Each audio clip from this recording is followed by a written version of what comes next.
Grr.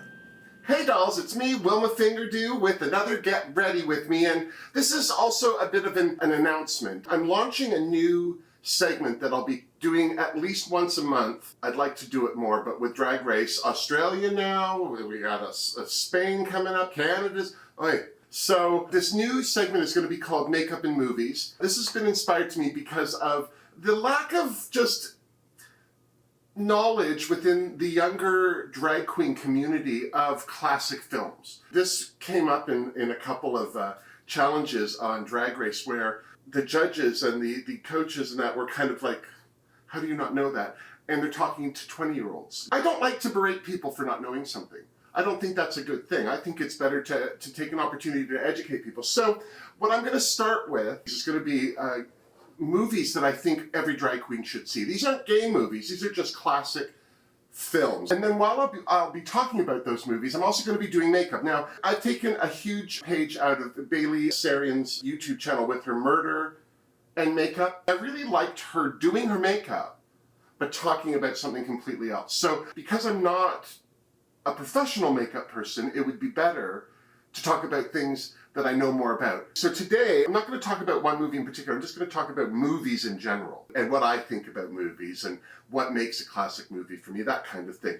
And while I'm doing that, I'm going to be talking about a company called CColor Cosmetics. A lot of people have seen this company because they're known for making dupes, like actual copies of makeup palettes. And I have issues with that, but I was intrigued at first because they have a series called the Unisex series, and two of the palettes were inspired by Jeffree Star palettes, and I have a Jeffree Star palette. It's the Beauty Killer. I got this when I first started looking into makeup that wasn't Krylon and theater based, and so at the time I thought that it was a pretty good color story. Now I really honestly wish I bought the Androgyny palette. Anyway, so the whole thing with the Jeffree Star thing is, like, I'm not going to not use these palettes because I paid for them, but I don't promote them, I don't talk about them when I do use them. I like how Lawrence Chaney on Drag Race UK refers to them as redacted makeup. That's hilarious. So one of the things that intrigued me was on CColor's website, they had this palette, the Unisex 2, and this palette is $10. Just right away I'm like, who made what now? And I have to tell you, this is the same thing. This is the same thing. Now, you can see there are differences. Like the black in Jeffree's is not as good here. This is more brown than this one shows there. But I have to tell you, this pink isn't as good as their pink.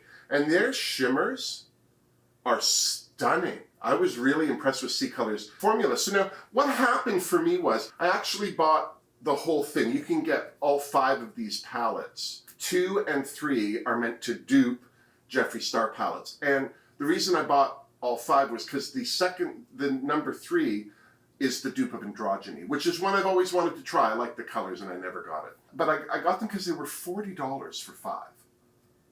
I'm sorry, I'm too broke to not think that's fabulous right out of the gate. Now, here's the thing that I understand. I'm only going to say this here because I get it. When a company makes something, like, there's a lot of investment in that, they make a lot of effort and they create their thing. For someone to come along and undercut that and make it cheaper, I get why that pisses people off.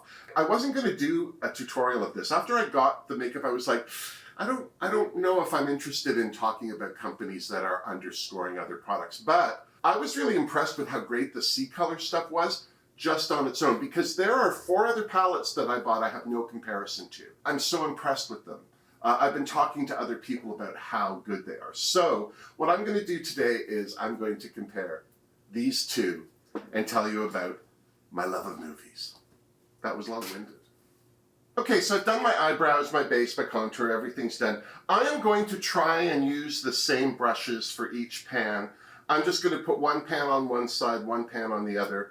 I'm not even going to tell you while I'm doing it which is which, but while I do that, let's talk about movies. I have to say, something that always, I don't know what it was, I think I was very lucky the age that I grew up in, because it was like the 70s television. Like, I was born in 66. By the time I was old enough to watch TV, it was 70s UHF, black and white. Nobody was getting out alive type of TV. And at that time, we came off the 50s where they did a lot of live TV. And now here's the 70s where they're starting to put these black and white films on. We got The Little Rascals during the day, and then we got these classic movies, these black and white stalwarts. I'm just starting off with these two palettes with just this dark color, and I have to say this palette here, I won't tell you which one it is, but this one just seems to be blending a little bit better. So by the time I was 9, I think I'd seen like Hush Hush Sweet Charlotte. Imagine what that was like to watch as a 9-year-old or younger. And the best thing about the black and white films at the time was some people still had black and white televisions. I remember we got a color TV, and like we were one of the last people to have one, and I was so used to seeing them at other people's homes that when my brother and I came home from school, my mom and her husband had the TV on as a surprise. Like, ooh, look, we got color TV.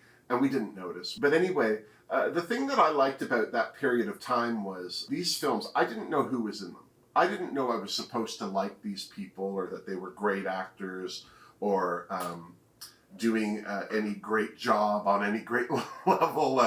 I didn't even know that my grandmother or my mother knew who these people were. At that time, my mother, this happened after she saw The Exorcist.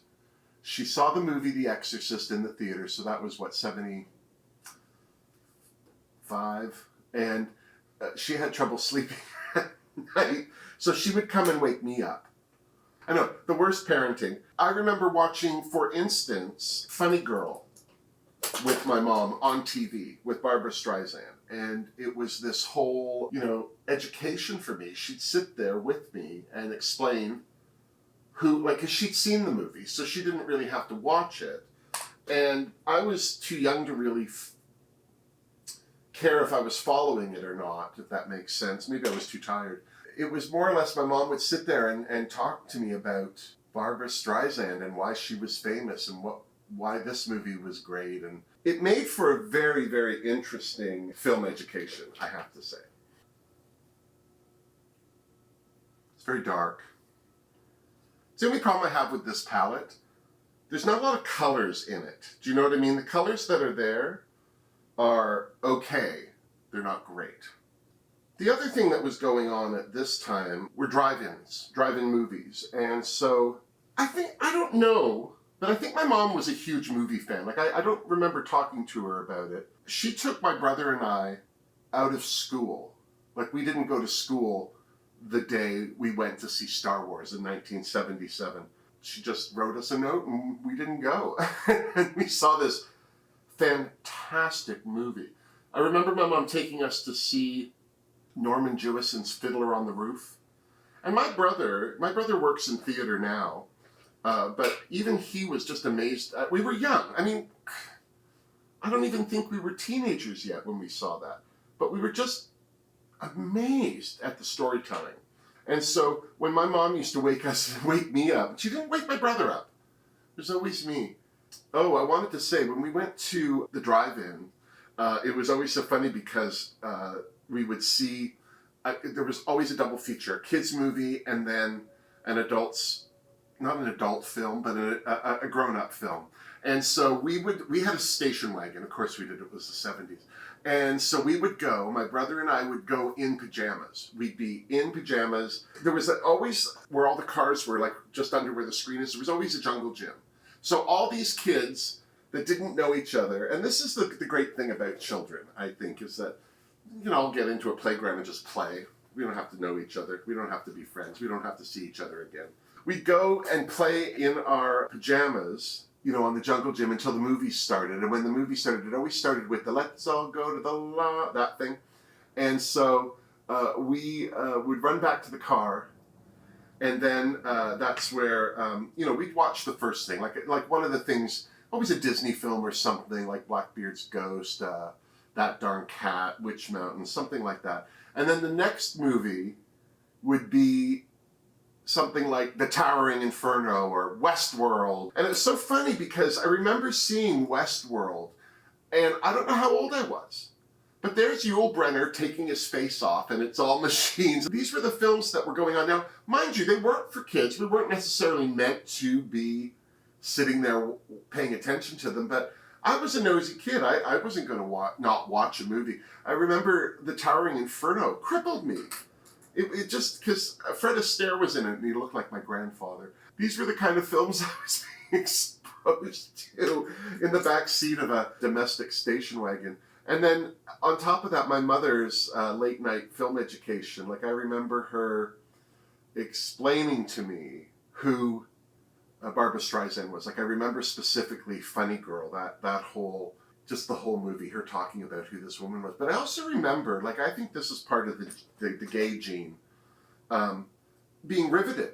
I couldn't take my eyes off of Barbra Streisand. Her voice, that singing voice, I remember just being like, I think that if my mother had the TV on and I had been dead asleep, I would have woken up and come in to see what the hell was going on.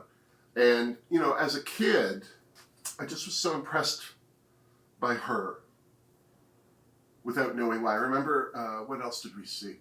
On a Clear Day You Can See Forever. I remember that because Jack Nicholson was in it. And I remember years later, I didn't know who Jack Nicholson was, but I remember years later seeing him in something else, and I couldn't tell you what it was. It could have been The Witches. It would have been that before because I didn't care about Jack Nicholson, but when I remember seeing The Witches because Cher was in it. I think it was that movie where I saw Jack Nicholson, and he smiled, and it was like, I've seen that man before. Who is, like, what movie? Because he had hair at the time, he was younger, and then I think I remember I finally found a copy of On a Clear Day You Could See Forever, and just being beside myself because you couldn't find it for love nor money. And I would tell people, oh, there's this Barbra Streisand movie where she plays a psychic, and they're like, what are you talking about? Another movie that Barbra Streisand did that is just hilarious, and there's no singing in it, for Pete's sake, is a film, this weird little film from the 70s, Barbra Streisand has short hair in it, is just hilarious. She's the most famous person in the whole movie. It's just this weird, obscure little film.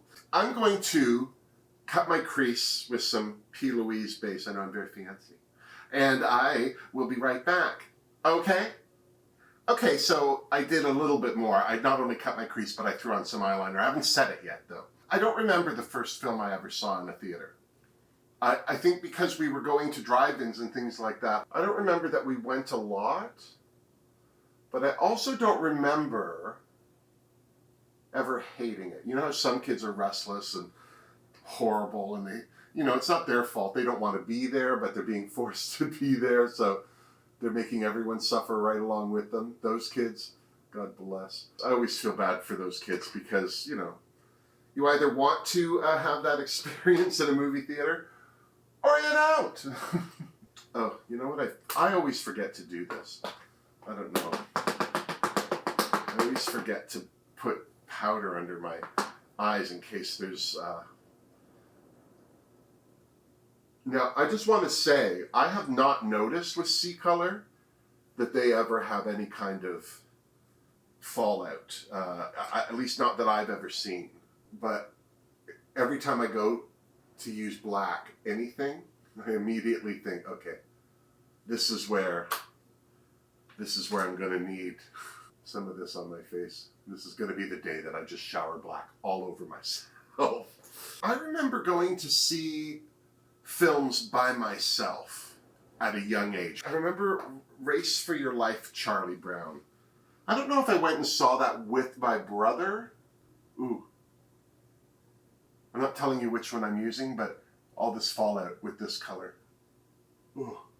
I remember going to the movies by myself. They were such a great escape for me at that age. And what was interesting also, I think, for me, was I didn't have a lot of friends. I remember going to see the movie 9 to 5.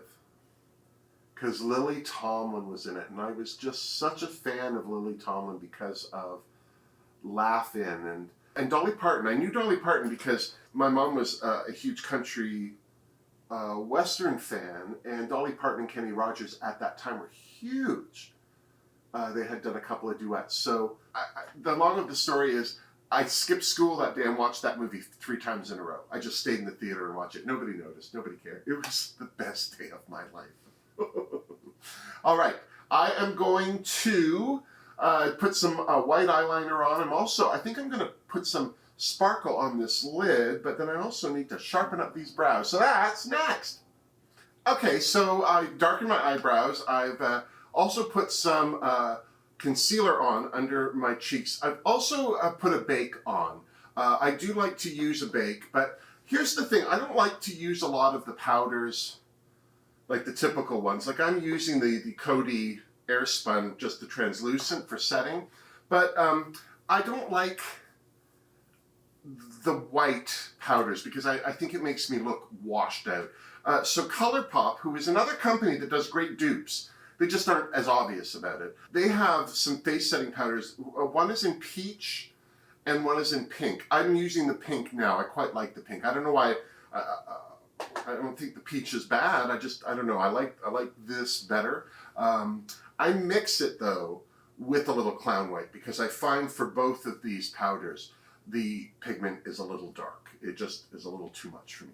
All right, so the other thing I've done is I put some NYX glitter glue onto my lid and into my crease. And what I'm going to do here, just going to put some of this in. One of the things that I have to say I'm very happy about in my life was VHS coming in as a medium, because you could then watch movies any one you want at home. The first time I ever remember watching a movie on VHS, it was at school.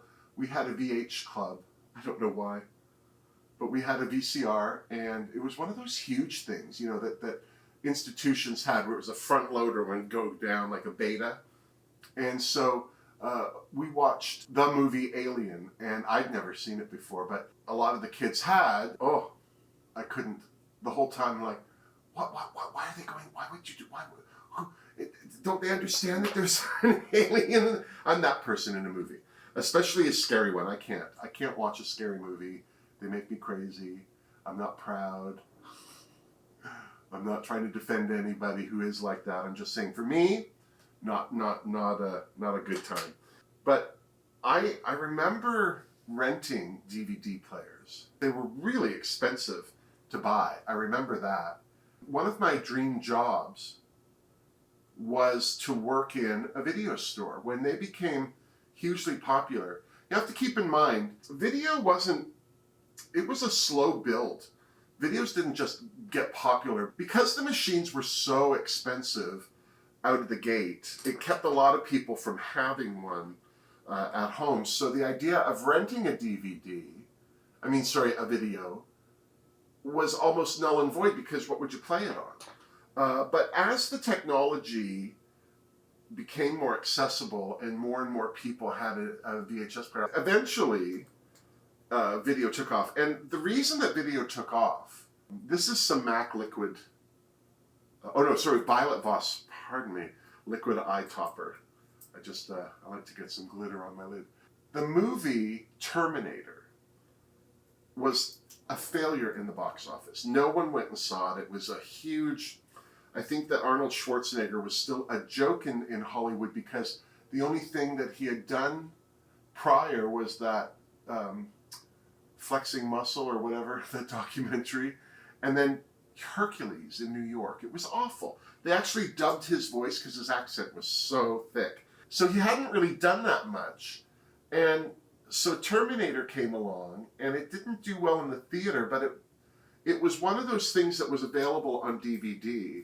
And I guess at the time, there wasn't that much to watch, like to take home to watch on video, and there was Terminator. So a lot of film buffs will tell you that one of the big boosts for the advent of play-at-home video was the original Terminator movie. People couldn't get enough of it.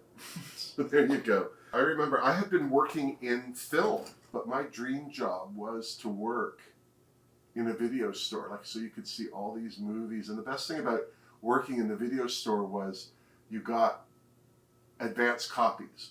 Like you got to see the video before it went out on the shelf. This video store that I worked in was open 24 hours too. It was a busy store. That area at the time, this is years and years ago, was under development. Now it's all condos and box malls, so they're fine. And subsequently, no video stores anymore. That saddens me. But anyway, so that was my dream job. I think I had that for a couple years. And I just loved it. But I had a collection of videos. Oh, I tell you what, I must have had well over 200 videos. Like, it was ridiculous. Nobody needs to have that many videos, but I was absolutely hell-bent to be that person. I needed to have all of that going on. You know, I remember when DVDs came along, because they were so much smaller, I had envelopes, like those binders where I would just put the DVD in, and I got rid of all the packaging. And then, now it's all, if at all, digital. I just have it all on my hard drive somewhere, and there's no tangible nothing. Every once in a while, though, like I have the TV series Ab Fab on DVD, Murder, She Wrote. I have both seasons of Smash on DVD, because that's one of those things I don't expect anybody. I think I'm the only one who watched it, that's why it got canceled. But yeah, I do have stuff on DVD, and I will watch stuff on DVD, but now it's just easier to have it all digital. It's amazing how it's all changed. All right, so now I am going to, I don't know. I'm going to do a bit of contour and maybe throw on some lashes and a wig. Maybe this is it. I don't know. I think that looks pretty good. I mean, because mostly what we're doing here is makeup for the eyes, and because the other stuff I'm going to use is other products. So let me just finish this look. And there you go, Dunsy Dunsy. I finished this look off with the NYX contour palette, which I just love. I think the tones in that are perfect for me. I also want to send a shout out to Juvia's Place, Fumi Desilu specifically, for her Queen palette. This is the blush that I used. This is my favorite blush. I was using some from MAC, not anymore. I'm just using that color there. I thought it would be too intense, but it actually builds up beautifully, and you can start kind of subtle and then build up. Now, as you know, I used two palettes. I used the Jeffree Star Beauty Killer and the CColor Cosmetics Unisex 2. These two palettes, CColor sells their palette as a dupe for this palette. They actually say on their website, this is inspired by this palette. This is the Jeffree Star palette. This is the CColor palette. Now, I used one on one side of my face and one on the other. And I just want to start off by saying, I'm not here to compare them, because, as I said, I have other palettes I'll show you. I think that CColor is a spectacular company on its own. I don't think they need to even mention that they're being inspired by other palettes. But if you look at my face, I have the exact same colors from each palette on my eyes. Everything else on my eyebrows as well. Now, I want to say in the palette, the black looks way deeper in the Jeffree Star palette than it does in the CColor palette. You can even, just looking at them side by side, this is CColor. It doesn't look as deep as this, but I have to tell you, this is the CColor side, and this is the Jeffree Star side. And I was really impressed with how black that black was, right up in here. Whereas on the Jeffree Star side, it didn't. Now, they're both glitter. There's a rainbow glitter. There's way more glitter in the Jeffree Star palette than there is in the CColor palette. But once it's on the face, you don't really see it. I used the teal.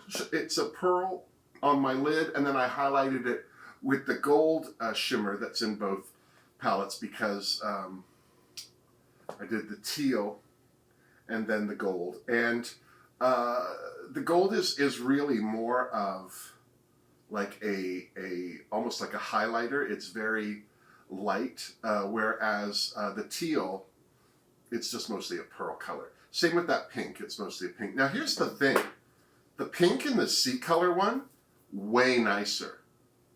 This is creamier than the pink. I don't know, like they're just CColor Jeffree Star. I just found this one is creamier, it blends easier. The Jeffree Star one in the pink, not so great. I don't know why. But so there, I'm just gonna say, when I look at my face, I don't feel like one is better than the other. I do notice the black is deeper on this side than on this side, but short of that, I don't. Also, the black in the end of my eyebrow is darker on this side than here. So, so there you go. In my opinion, I don't think one is definitely better than the other. They both have strengths and weaknesses that aren't equal to each other. Which I guess balances it all out. But again, as I said, I only compared this palette to the Jeffree Star palette because I had it. I had this one. I don't like this palette. I don't like the color story in it. The mattes are all right, but they're boring. The color, especially these two poppy colors on the end on both palettes, they're pearled. Although I have to say, this pink comes off a little matter than this one. But there's no real, I think these are great completer palettes. If you have a good palette with a good white and a good black and you just want some other things, then this might be fun to use. That said, these are the other unisex palette. This is Unisex 1.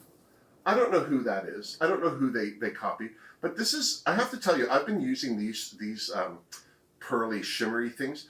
They're so rich. They're so metallic looking on the skin. It's ridiculous. This gold up here is so beautiful. This is Unisex 3. This is meant to be the dupe on Androgyny, Jeffree Star's Androgyny. This green and these two colors and this blue, actually this whole bottom line, it's all matte. I would buy this, I don't care who makes it. This right here, this line right here, stunning, that's for me. And then this, look at the intensity. So I don't have anything to compare these palettes to. This is number 4. I don't know whose that is.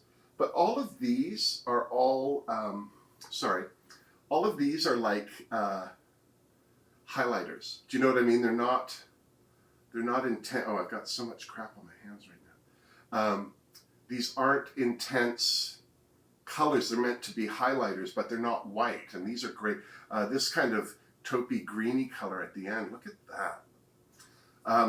And then this is the last one, number 5. These oranges and yellows, that yellow right there,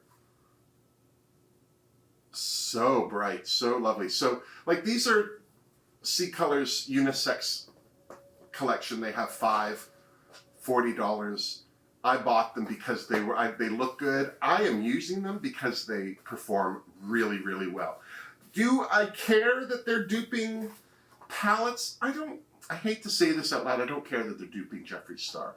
But I also don't want to buy something that's Jeffree Star influenced. Do you know what I mean? I think that CColor has drawn enough people to them with their dupes. Now, because they've got really good formulas in that. And their whole raison d'etre is to make beauty accessible. None of their palettes are over $15. All of those ones there are 10 each. And then you get 5 for 40. Yeah, it's fantastic. So I think that CColor could actually, I think they've built enough of a reputation now that they could just do their own palettes and not worry about other people. But definitely their hook is that they're copying some palettes. Some of the palettes that they copied had flaws. A lot of people returned. There was a lemonade palette by somebody. They kept it got returned. It didn't. The release was jumbled. People were disappointed. So to have an alternative source to get a similar palette, I think is great. Also, you know, there are people that are going to buy the high-end brands. They don't care about you or me or saving money. They want to have the high-end brands. They want to show people that they can afford those brands and that they use them, and good for them. I am not that person. I am a Poe. drag queen who has to do her best. Oh, and I forgot my beauty mark while I'm sitting here. With what she's got. So if you're on a budget, if you're like seriously looking for something to make up, like fill some holes in your palettes, in your palette collection, sounds so dirty, then I would highly recommend checking CColor out.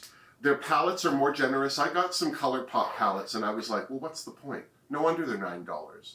3 swipes and they're empty. Do you know what I mean?